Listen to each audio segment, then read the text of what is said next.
Hello guys, today I've made this dovetail box and it turned out pretty good. I just used this for a practice for cutting dovetails, but I actually like the result.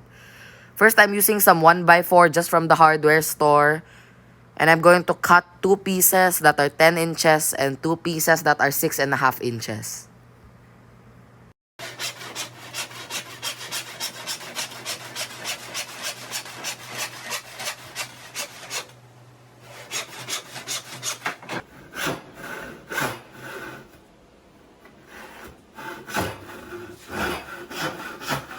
Next, I'm going to cut out my dovetails by first scribing a line on each board.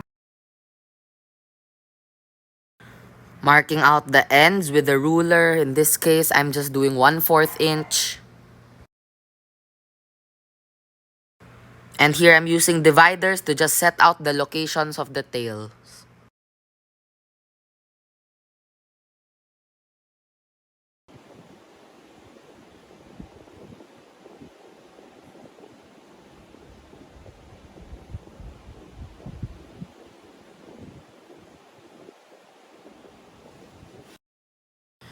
Next, I use a square to carry out the lines to the top of the board.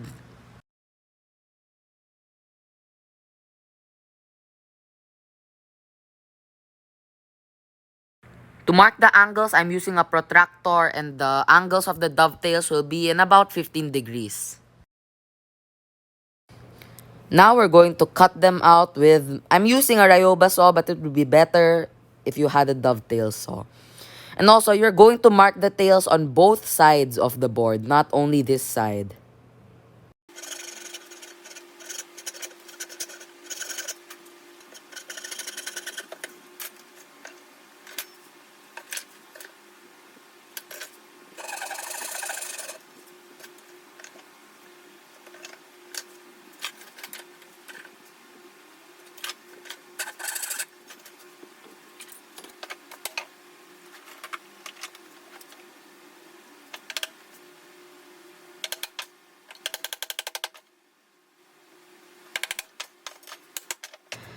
And on the sides, which is the shorter pieces, I'm going to cut out the place where the tails will fit in.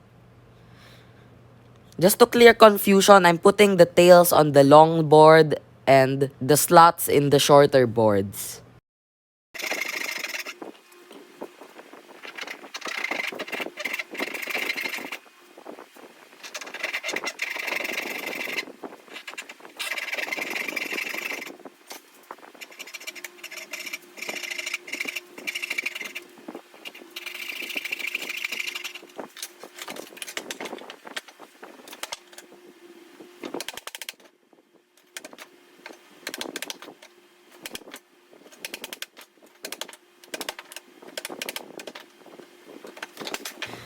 After cutting all the dovetails out, just assemble it with wood glue and then just tapping them in.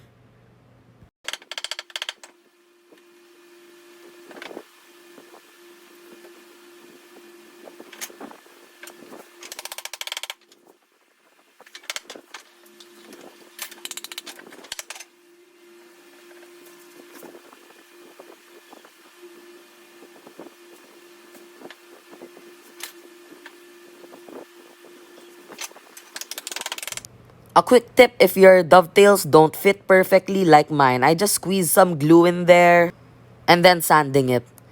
The dust that comes from sanding should fill up the holes and the gaps. For the bottom and the lid, it's just the same. It's just a 1x8 cut to about 10.5 inches. And I'm using this other type of wood because I didn't have any more that's the same type of wood. But yeah, just get your 1x8, cut it to 10.5 inches and 2 of them. And what you're gonna do with both of them is you're going to plane some chamfers on all corners. And as you can see, it will just fit like that and we're just gonna glue it in.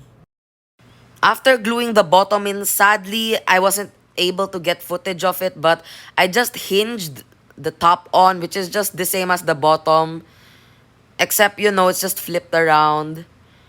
Right here, I'm just gonna give it a coat of spray lacquer. And so yeah, after that, I just make it dry and now I have another box. And this was mainly just another practice for dovetails. But I'm sure I can make more boxes like these in the future. Thank you so much for watching. That would be it for today. Bye!